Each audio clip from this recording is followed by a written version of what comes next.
A racist white banker refuses to give a loan to a black man, even though the black man has all the necessary requirements for the loan. The racist banker is hit with karma the next time he sees the black man. Jay Harrison took a deep breath as he stood outside the bank. The tall glass building loomed over him, its mirrored windows reflecting the city around it. He adjusted his tie, straightened his shoulders, and walked through the large revolving door. Inside, the bank was just as imposing.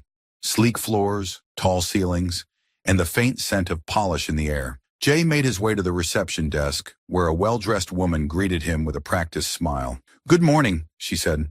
"How can I help you today?" "Morning," Jay replied. "I have a meeting with Thomas Parker. I'm here to discuss a business loan." The receptionist nodded, checking her computer. "Mr. Harrison, right? Mr. Parker's office is on the 3rd floor. Take the elevator to your right, and his assistant will show you in." Jay thanked her and walked to the elevator. As he rode up to the 3rd floor, he rehearsed what he would say, going over his business plan in his head one more time. He felt confident. His coffee shop was doing well, his financials were solid, and he had the community support. He'd prepared for this moment. The elevator doors opened, and Jay stepped into a hallway lined with offices. A woman behind a small desk looked up and smiled. "Mr. Harrison?" she asked. Jay nodded, and she stood. "Right this way. Mr. Parker's expecting you." Jay followed her to a corner office. She knocked lightly, then opened the door. "Mr. Harrison is here," she announced. Thomas Parker looked up from his desk, a tight smile on his face. He was a middle-aged man, wearing a dark suit that looked as polished as the bank's floors. His eyes flicked over Jay, sizing him up. "Mr. Harrison, please come in. Take a seat," Thomas said, motioning to the chair across from his desk. Jay sat down, placing his briefcase on his lap. He took out his business plan and financial documents, setting them on the desk between him and Thomas. "Thank you for meeting with me, Mr. Parker," Jay began. "I'm excited to discuss my plans for expanding my coffee shop. I've been part of the community for years, and I believe this expansion will bring more opportunities, not just for my business, but for the people in the neighborhood." Thomas picked up the documents and started flipping through them. His face was unreadable. "You've been running this coffee shop for how long now?" Thomas asked without looking up. 7 years, Jay replied. "We've built a strong customer base. The shop has become a central place for people in the community to gather, and I've hosted various events that have been very successful. The expansion will allow us to offer even more services." Thomas nodded, still looking at the papers. "And you believe this expansion will increase your revenue enough to justify the loan?" Jay leaned forward, his voice steady. "Yes, absolutely. I've done a detailed analysis. With the additional space, we can increase seating capacity, host larger events, and even partner with local artists and musicians. The demand is there, and this community supports its own. The numbers are strong, and I'm confident in our growth." Thomas set the papers down, leaning back in his chair. His smile was gone. "I see. But Mr. Harrison, we have to consider all factors when approving a loan. It's not just about numbers on a page. There's the question of reliability, long-term stability, and risk management. These are not things we take lightly." Jay felt a flicker of annoyance but kept his tone calm. "I understand that, Mr. Parker. But if you look at my credit history and the shop's financial records,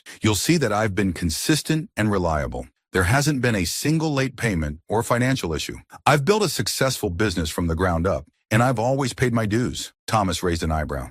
"Yes, your credit is fine, but these days that's not always enough. We need to consider all aspects, including the demographics of the area and the type of clientele your business attracts. Sometimes those factors present risks that aren't immediately obvious on paper." Jay's jaw tightened. "With all due respect, Mr. Parker, what do you mean by type of clientele? My customers are hardworking people from the community.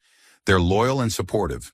The only risk I see is not meeting the demand for what my shop offers." Thomas leaned forward, his eyes cold. "Mr. Harrison, I'm simply saying that we have to be prudent in our decisions. Not every business is suitable for every type of loan. We have policies to consider." Jay felt his frustration rising.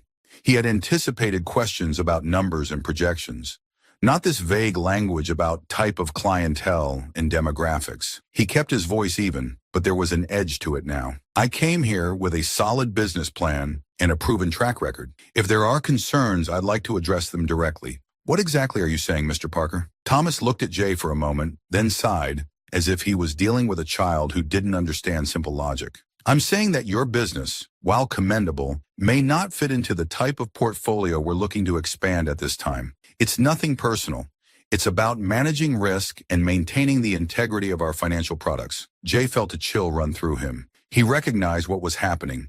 It wasn't about numbers or risk. It was about him. It was about his skin color and the people he served. He forced himself to remain calm, but his voice was firm. Are you denying my loan application because of the community I come from? Thomas's eyes flickered with irritation.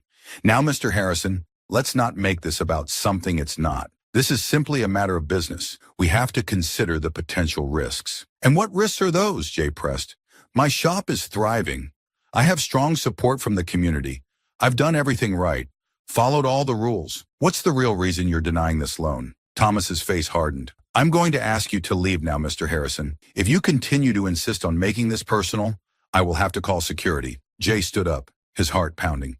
You don't have to call security. I'm leaving. But this isn't over, Mr. Parker. People deserve to know how you're making your decisions. This isn't just about me. This is about every business owner who walks through that door. Thomas didn't respond. He simply watched as Jay gathered his documents and walked out of the office. Jay kept his head high as he made his way back through the bank, past the receptionist, and out onto the street. The sun was shining, but Jay felt a storm brewing inside him. As he walked away from the bank, he knew one thing for certain. He wasn't going to stay silent. He wasn't going to let Thomas Parker or anyone else deny him or his community the opportunities they deserved. He had work to do, and it was time to get started. Jay Harrison strode back to his coffee shop, anger simmering inside him.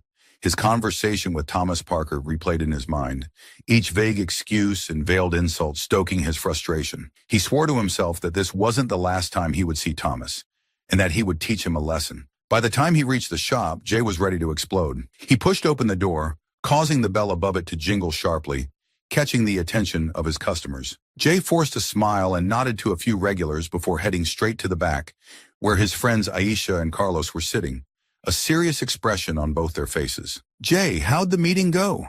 Aisha asked, looking up from her phone. She could see the tension in Jay's shoulders, the way he clenched his jaw. Jay tossed his briefcase onto a chair and took a deep breath. Not good. That guy, Thomas Parker, wouldn't even consider my loan. He kept talking about risks and demographics, but he wouldn't give me a straight answer. It was clear what he meant, though. Carlos frowned, leaning back in his chair.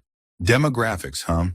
Sounds like code for something else. What did he actually say? Jay shook his head, pacing the small office. He wouldn't come right out and say it, but it was all in his tone. He implied that my shop and the people it serves don't fit their idea of a safe investment. Even though I've got the numbers to back up my plan, even though my credit is spotless, it wasn't enough for him. He treated me like I was some kind of charity case, like I was asking for a handout. Isha folded her arms across her chest, her expression darkening. Sounds like straight-up discrimination. It's not about your business. It's about who you are and who you serve. This isn't the first time we've heard about something like this happening.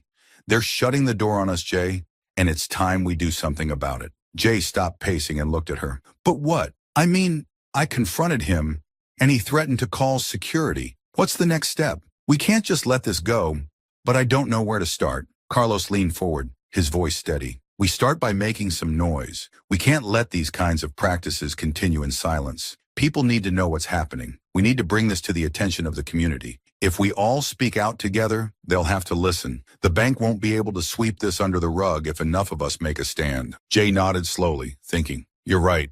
We need to get people together, share our stories, and show that this isn't just about one person. This is about all of us.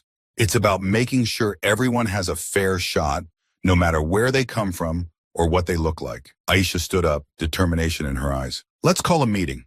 We'll get other business owners involved, community leaders, anyone who's faced this kind of discrimination. We'll gather here at the shop and figure out a plan. We can't let one bank's biased policies stop us from building the future we want for our community. Jay felt a surge of energy, his earlier frustration transforming into resolve. All right, let's do it. I'll start making calls, and we can spread the word. We'll gather as many people as we can.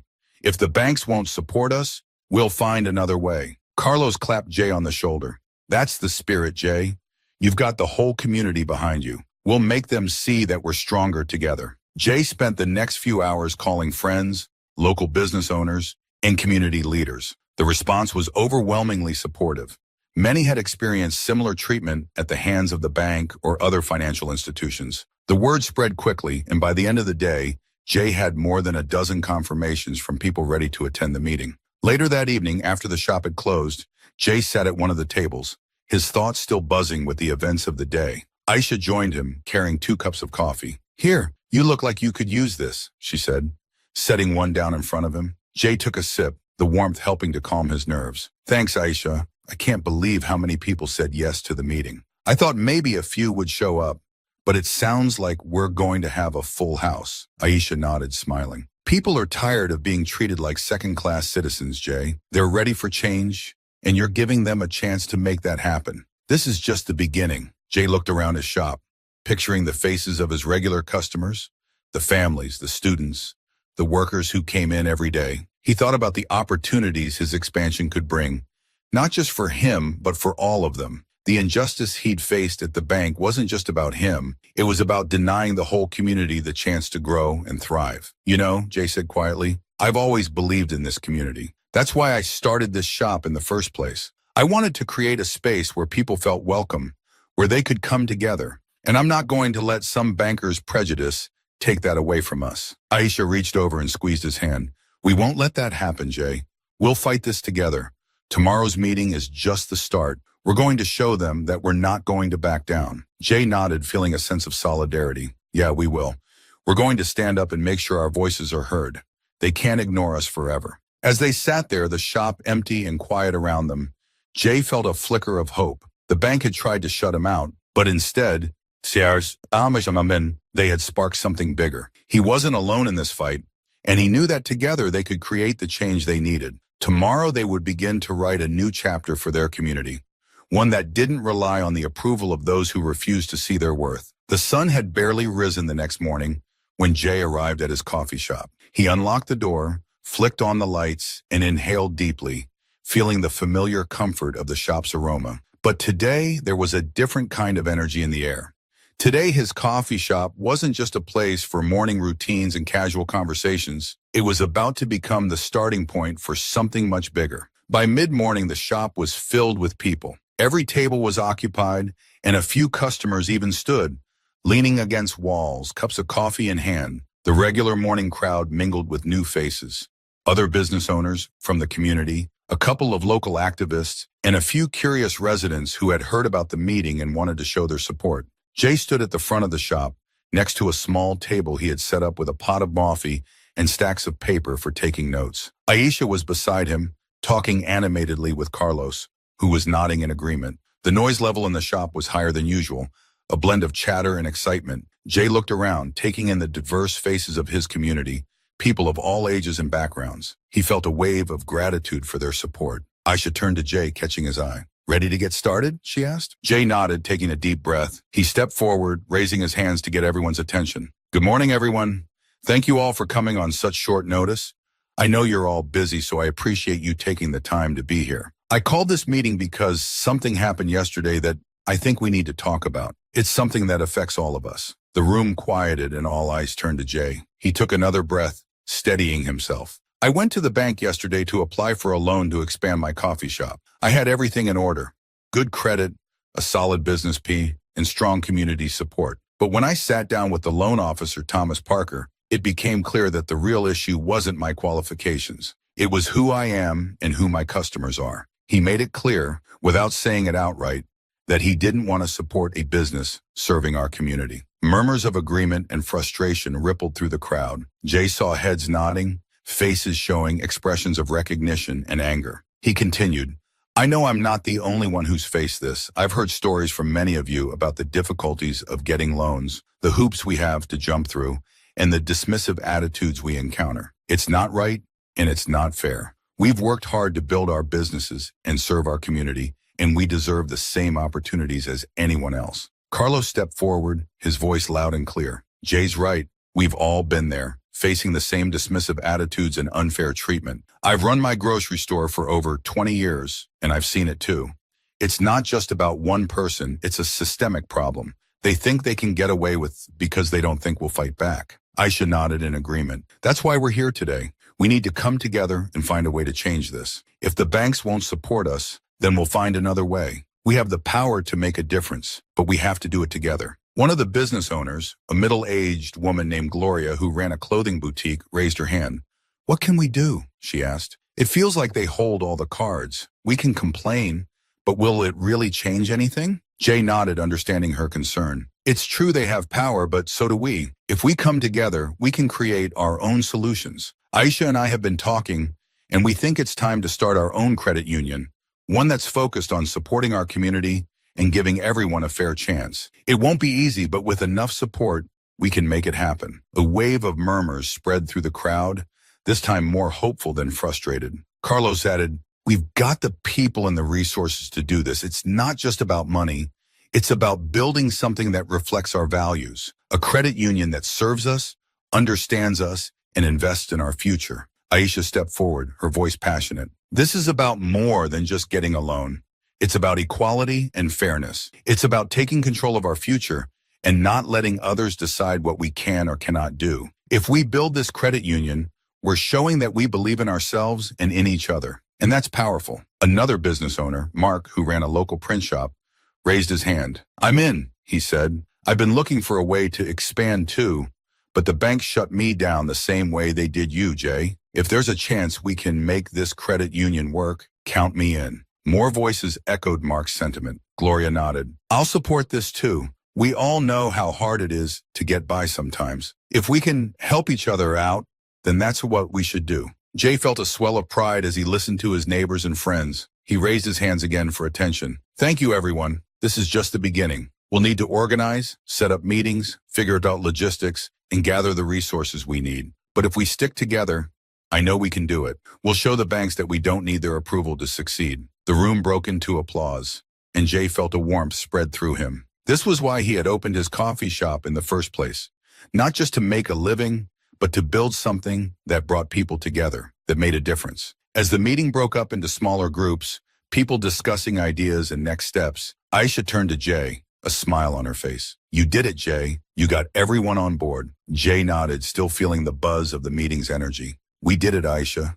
This is just the start, but it feels good to see everyone ready to stand together. We're going to make this credit union happen, and we're going to make a difference." Carlos joined them, his face beaming. "This is what community looks like. We've got a lot of work ahead of us, but with everyone pulling in the same direction, we're unstoppable." Jay smiled, feeling a sense of purpose and determination. "Let's get to work then. We've got a credit union to build and a community to uplift. We're going to show them what we're made of." As they started organizing the next steps, Jay felt a new sense of hope. The challenges they faced were real, but so was the strength of their community. They weren't alone in this fight, and together they would create the future they deserved. Jay Harrison had never felt busier in his life. From dawn until well after dusk, his days were packed with meetings, phone calls, and planning sessions. The buzz of his coffee shop was now amplified by the steady stream of community members coming in to discuss the new credit union. Tables once filled with customers casually sipping coffee were now covered in charts, flyers, and notes. It was organized chaos, but it was progress. One morning, Jay stood at the counter, pouring coffee into a row of cups. Aisha was beside him, talking on the phone, trying to secure a space for their next community meeting. Carlos was at a table with a group of local business owners, deep in discussion about fundraising ideas. Jay couldn't help but smile. His shop had become the headquarters for their movement. "Jay, we've got a problem," Aisha said, hanging up the phone. She had a frown on her face. "The community center we've been using is booked for the next 2 weeks. We need a space for our big meeting on Saturday. Any ideas?" Jay thought for a moment, wiping his hands on a towel. "What about the church hall on Oak Street? I know Pastor Williams has always been supportive of community initiatives. Maybe he'd let us use the space for a day." Aisha nodded, already dialing the number. "I'll give him a call. Hopefully he's free. We can't afford to lose momentum now. We've got too many people interested." As Aisha talked on the phone, Jay looked around the shop. He caught snippets of conversations. Carlos discussing membership fees, Gloria brainstorming promotional ideas, Mark talking about setting up a website. It was amazing how quickly things were moving. Just a week ago, they were a small group of frustrated business owners, and now they were on the verge of creating something that could change their community for the better. A few minutes later, Aisha hung up the phone, a grin on her face. "Pastor Williams said yes. We can use the church hall for our meeting. I'll send out an announcement and make sure everyone knows the location." Jay nodded, relieved. "Great. Let's make sure we're prepared. We need to outline the credit union's mission, its benefits, and how people can get involved. We also need to finalize our leadership structure and assign specific roles. We can't do this alone. We need everyone to pitch in. Agreed, Aisha said. I've already talked to some of the folks from the meeting last week. They're ready to take on responsibilities. We'll have a solid team in place by the end of the day. Carlos walked over holding a stack of papers. We've got some good ideas for fundraising, he said, handing the papers to Jay. Local businesses are willing to donate a percentage of their sales for a week to help get us started. Also, some of the community members suggested a crowdfunding campaign. We could raise awareness and funds at the same time. Jay scanned the papers, nodding. These are great ideas. The more people we involve, the stronger our foundation will be. We should also reach out to local media. If we get some coverage, it'll help spread the word faster. Carlos smiled. Already on it. I know a reporter at the local paper. I'll set up a meeting. This credit union is going to be the talk of the town. As the day went on, Jay and his team worked tirelessly. They divided tasks, each person taking on a specific role. Aisha focused on organizing meetings and managing communications. Carlos handled fundraising and outreach to local businesses. Jay took charge of drafting the credit union's charter and ensuring they met all legal requirements. They were a well-oiled machine, each playing to their strengths, and the credit union was starting to take shape. Later that afternoon, Jay sat down with Mark to discuss the website. They needed a platform where people could get information, sign up for memberships, and learn about upcoming events. Mark sketched out a few ideas on a notepad. We'll keep it simple, Mark said. A homepage with our mission statement, a page for news and updates, and a membership sign-up form. I can have a draft version up by the end of the week. Once we start fundraising, we can add a donation page too. Jay nodded, impressed. That sounds perfect. The website will be key in reaching people who can't make it to the meetings. It'll give us a way to stay connected with everyone and keep them informed. Exactly, Mark agreed. And once we're up and running, we can use it to promote community events, share financial education resources, and more. It'll be more than just a site. It'll be a hub for everything we're doing. As the day came to a close, Jay felt a sense of accomplishment. They had made significant progress, and the credit union was no longer just an idea. It was becoming a reality. He gathered everyone together for a quick meeting before they headed home. Thank you all for your hard work, Jay said, looking around at the tired but determined faces. We've done a lot in a short amount of time, and we're on the right track. Let's keep this momentum going. Remember, we're not just building a credit union. We're building a future for our community. Every step we take brings us closer to that goal. Aisha raised her cup of coffee. To the future, she said, smiling. To the future, everyone echoed, raising their cups. Jay watched as his friends and neighbors gathered their things and headed out the door. He felt a sense of pride and gratitude. They were all in this together, and their collective effort was creating something powerful. As the shop emptied and the noise faded, Jay sat down at a table with his laptop. He pulled up his notes, going over the next steps. There was still so much to do, but he was ready. They were building something that mattered, something that would stand up against the injustices they faced. The credit union was more than just a financial institution. It was a statement of their resilience and strength. Jay looked around his coffee shop, now quiet and still, and he knew that this was only the beginning. They had the will and the determination, and soon they would have the means. Together, they were changing their future one step at a time. The morning of the credit union's grand opening was a blend of excitement and nervous energy. Jay Harrison stood outside the small office space they had managed to rent, feeling the cool morning breeze on his face. It was a modest building, nothing fancy, but it had a welcoming feel. The newly painted sign above the door read, Community First Credit Union, and Jay couldn't help but smile every time he looked at it. Aisha and Carlos were inside, setting up chairs and making sure everything was in place. Jay took a deep breath, straightened his tie, and walked through the door. The space was buzzing with activity. Volunteers were setting up a table with coffee and pastries, and Mark was busy arranging flyers and information packets about the credit union's services. Gloria was greeting the early arrivals, her smile bright and inviting. Jay, everything's looking great, Aisha called out from the back of the room. We've got a good turnout already, and it's not even time to start. Jay nodded, scanning the room. People from all over the community were filing in, filling the chairs and standing in small groups, chatting excitedly. He recognized many of them, regulars from his coffee shop, local business owners, community leaders. There were also new faces, people who had heard about the credit union through word of mouth or the articles in the local paper. Carlos walked over holding a clipboard. Jay, we've got a solid agenda for today.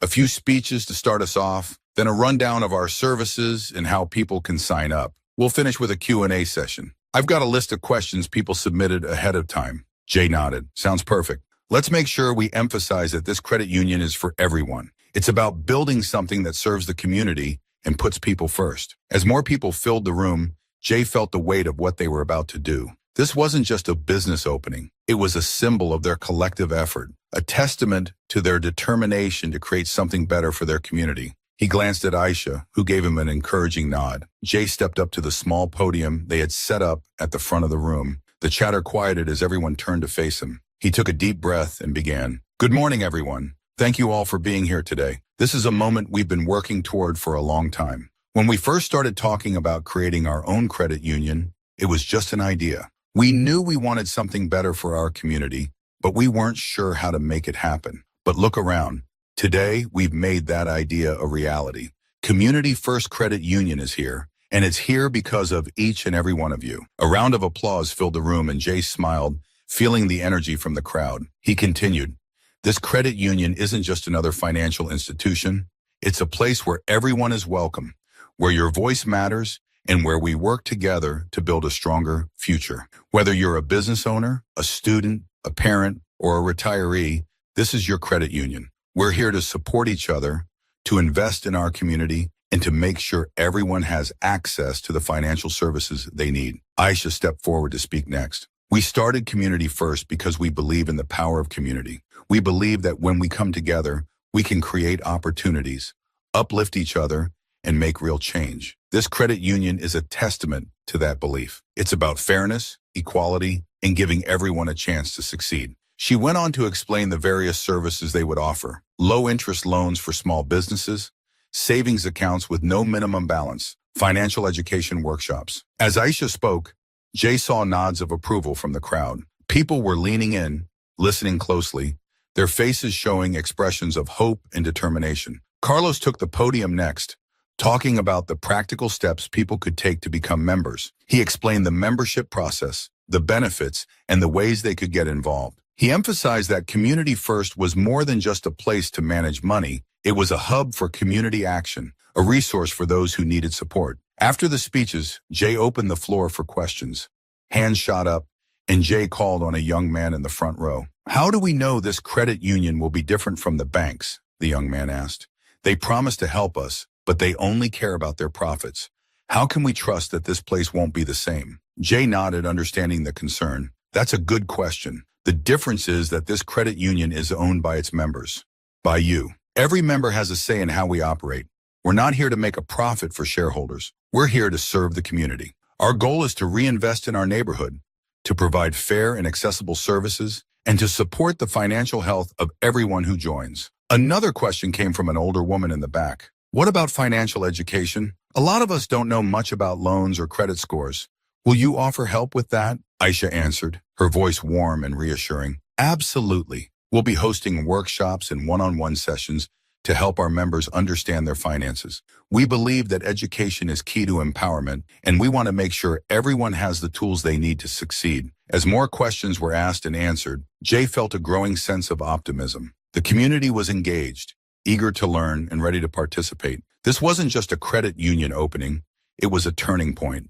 People were coming together to take control of their financial futures. The Q&A session wrapped up, and Jay thanked everyone for their time and support. The room broke into applause again, and Jay felt a wave of pride. They had done it. The credit union was officially open, and the community was ready to embrace it. As people mingled, Jay made his way around the room, shaking hands and chatting with attendees. He saw old friends and met new ones, each conversation reinforcing the importance of what they had built. Carlos was speaking with a small group of business owners about applying for loans, while Aisha was surrounded by young people eager to learn about savings accounts. Gloria came up to Jay, a smile on her face. This is amazing, Jay. Look at all these people. They're excited, hopeful. You've given them something to believe in. Jay smiled, feeling a swell of gratitude. We've done this together, Gloria. Every one of us has played a part. This is just the beginning, but it's a strong start. I know there will be challenges ahead, but seeing all these people here today, I know we can handle whatever comes our way. Mark joined them holding a camera. I've been taking pictures all morning. We'll put them up on the website, show everyone what we're doing. This is a day to remember. Jay nodded. Absolutely. This is a milestone for our community.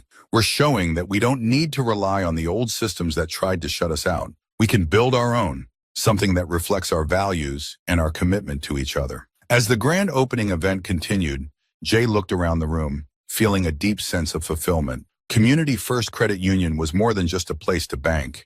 It was a symbol of their collective strength, a beacon of hope for what they could achieve together. The sun shone through the windows, casting a warm glow over the crowd. Jay knew they had a long road ahead, but with each step they took, they were paving the way for a brighter, more inclusive future. Today was proof that when people came together with a common goal, they could achieve the extraordinary. And this was only the beginning. The success of Community First Credit Union spread quickly through the neighborhood. Word-of-mouth buzz, fueled by the grand opening event and the pictures Mark posted online, drew more people every day. Members opened accounts, businesses applied for loans, and residents signed up for financial education workshops. It wasn't long before the story caught the attention of local media. A small article in the community section of the local newspaper highlighted the credit union's mission, emphasizing its role in supporting the underserved. Jay Harrison stood behind the counter of his coffee shop, watching as a group of customers huddled over a copy of the newspaper, their voices low but excited. He couldn't help but feel a sense of pride.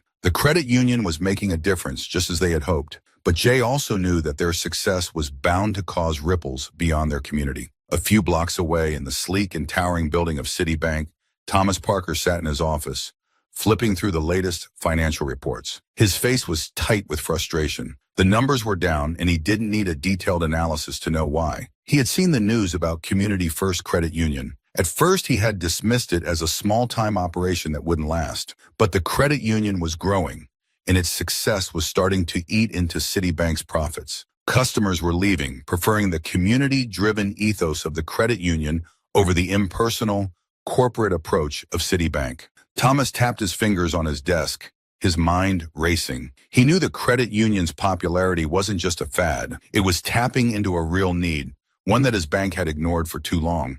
The board of directors was already questioning the drop in numbers, and it wouldn't be long before they started pointing fingers. A knock at his office door interrupted his thoughts. Thomas looked up to see Susan, one of his colleagues, standing in the doorway. Her expression was serious. "Thomas, the board wants to see you," Susan said. "Now." Thomas frowned but nodded. He stood, straightening his tie and gathering his composure. He knew this meeting was coming. The board wouldn't ignore a trend like this without demanding answers. Thomas followed Susan to the boardroom, a large, glass-walled space with a polished table that could seat a dozen. Today, only 5 members of the board were present, sitting in a semicircle at the far end of the table. Their expressions ranged from concern to irritation. "Thomas, have a seat," said Mr. Collins, the board's chairman, gesturing to the chair across from them. Thomas sat down, forcing a confident smile.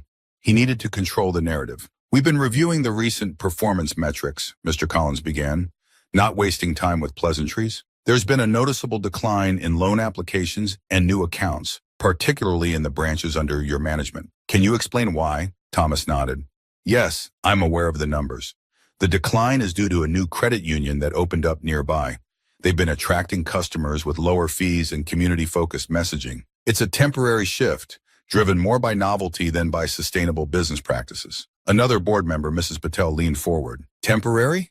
Thomas, this so-called temporary shift has resulted in a significant drop in our customer base. We've had complaints from clients about the service they've received here compared to what they're getting at this credit union. How do you propose we address this?" Thomas kept his voice steady. "With all due respect, the credit union is catering to a specific demographic, one that has traditionally not been our target market. Their focus on community is commendable, but it doesn't align with our business model. Our goal has always been to maintain a high standard of service and financial security." Mr. Collins exchanged a glance with Mrs. Patel. "Thomas, we've also reviewed some of the complaints and the approval history for loans in your branch. There appears to be a pattern of bias in your decision-making. Several loan applications from minority-owned businesses have been denied, despite meeting the basic requirements. Meanwhile, less qualified applicants from other demographics have been approved. Can you explain this?" Thomas felt his face flush. He hadn't expected the conversation to turn in this direction. "I assure you, our loan approval process is based on objective criteria. We consider credit history, financial stability, and risk management. If there's any perception of bias, it's unfounded." "Is it?" Mrs. Patel asked, her tone sharp. Because the community is talking, Thomas. They're saying that Citibank doesn't support minority-owned businesses, that we're out of touch with the needs of the people we serve. We can't afford this kind of reputation, especially when our competitors are gaining ground. Mr. Collins added, the board has decided to conduct an internal review of the loan approval process in your branch. We need to ensure that our practices are fair, transparent, and in line with our values. If the review finds evidence of discrimination, there will be serious consequences. Thomas's confidence wavered. With all due respect, Mr. Collins, we have policies in place to prevent discrimination. Any discrepancies are purely coincidental. I believe this review will show that our practices are sound. Mr. Collins leaned forward, his expression hardening. I hope you're right, Thomas. But let me be clear. Citibank cannot afford to ignore the voices of our community. If we find that our practices have been unfairly excluding anyone, changes will be made, and those responsible will be held accountable. Thomas nodded, keeping his face neutral. Understood, Mr. Collins. I will cooperate fully with the review. The meeting concluded and Thomas left the boardroom, tension knotting his stomach. He knew his job was on the line. As he walked back to his office, he couldn't help but feel a surge of resentment toward Jay Harrison and his credit union. They had disrupted the status quo, and now he was paying the price. Meanwhile, back at Community First Credit Union, Jay and his team were unaware of the turmoil at Citibank. They were focused on serving their members, helping people with loan applications, answering questions, and providing financial guidance. The office was bustling with activity, a steady flow of community members coming in to open accounts or attend workshops. Aisha was in the middle of a workshop on budgeting when Jay stepped into the main office area. He saw Carlos talking to a group of business owners about small business loans. Jay's heart swelled with pride. This was exactly what they had envisioned, a place where people felt welcome, supported, and empowered. Jay's phone buzzed in his pocket.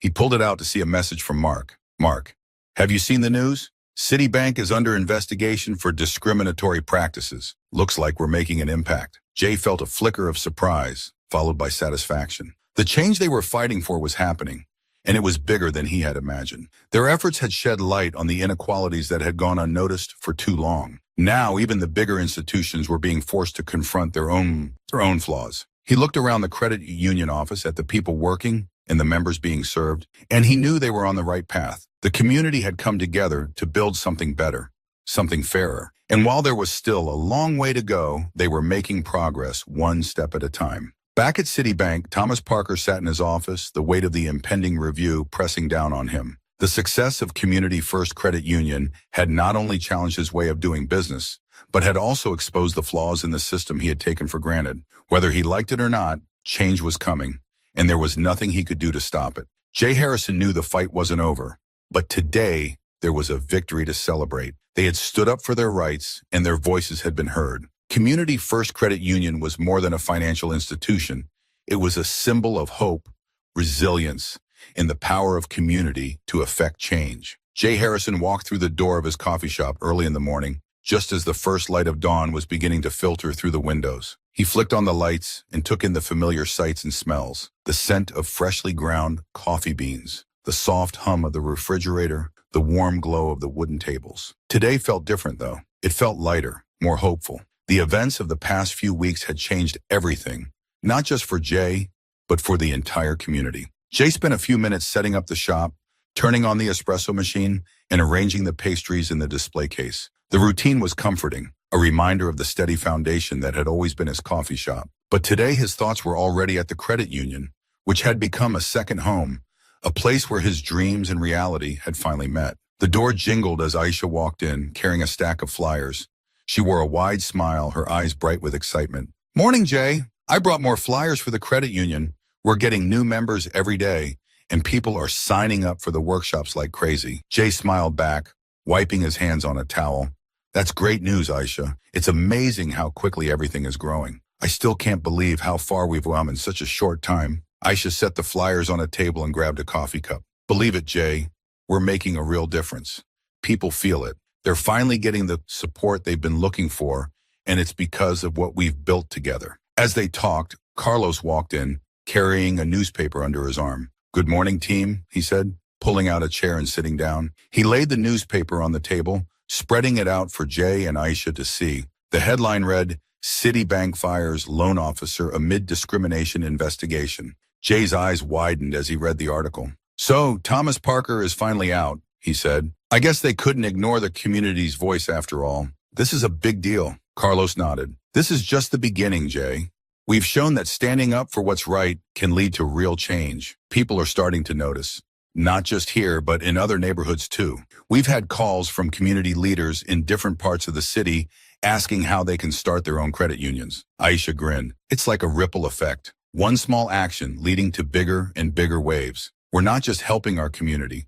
We're inspiring others to take control of their futures too. Jay felt a surge of pride. This was what he had dreamed of, creating something that would have a lasting impact, not just on his neighborhood, but beyond. He thought back to that first meeting in his coffee shop, when it was just a handful of people with a shared frustration and a hope for something better. Now they were leading a movement. Jay poured coffee for everyone, and they sat together, talking about the future. They discussed plans for expanding the credit union services, adding more workshops on financial literacy, and finding ways to support local entrepreneurs. The ideas flowed easily, each one building on the last. They were all energized by the possibilities. Aisha leaned back in her chair, sipping her coffee. You know, we should celebrate.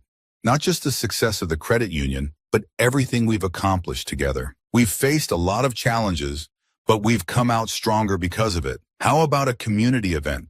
Something that brings everyone together, celebrates our diversity, and showcases what we built? Carlos nodded enthusiastically. A festival, maybe? We could have food from different cultures, music, and performances. It would be a great way to bring people together and show off what the credit union is all about. We could set up a booth for new memberships, answer questions, and get more people involved. Jay's eyes lit up. That's a fantastic idea. A celebration would be the perfect way to bring the community together and keep the momentum going. We could use the park down the street, make it an all-day event. I'm sure we can get local vendors and artists to participate. Aisha was already jotting down ideas. We'll need a planning committee, volunteers, and some sponsorships.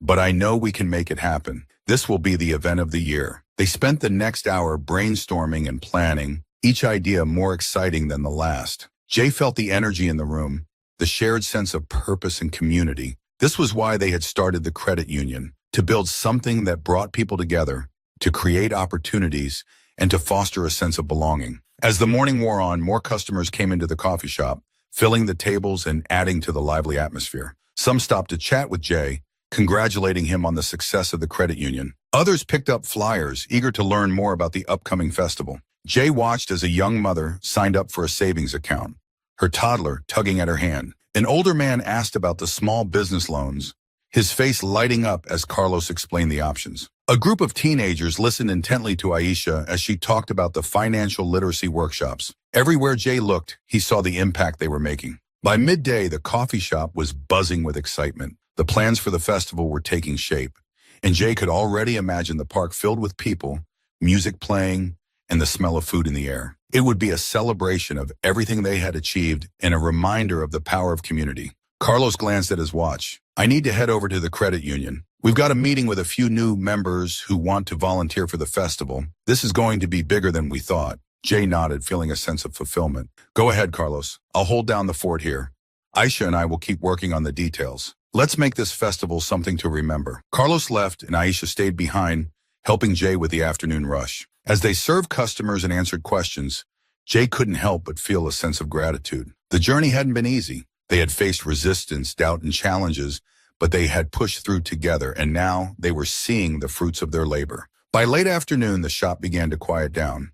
Jay and Aisha sat at a table catching their breath. You know, Jay said, looking around the shop, when I started this place, I just wanted to create a welcoming spot for the community. I never imagined it would lead to all of this. Aisha smiled. That's the thing about dreams, Jay. They have a way of growing when you least expect it. You've created something special here. The coffee shop was just the beginning. Now we're building a future. Jay nodded, feeling a sense of peace. And we're just getting started. The credit union, the festival, everything we've done, it's all about building a better community. One where everyone has a voice, where everyone has a chance to succeed. As the sun set outside, casting a warm glow through the windows, Jay felt a deep sense of satisfaction. They had faced challenges, but they had met them head on. They had built something meaningful, something that would last.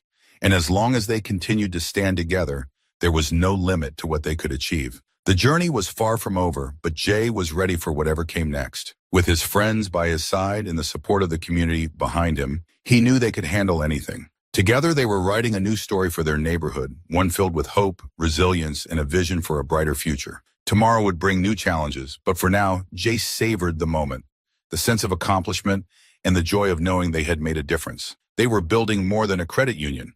They were building a legacy of strength, unity, and the power of community.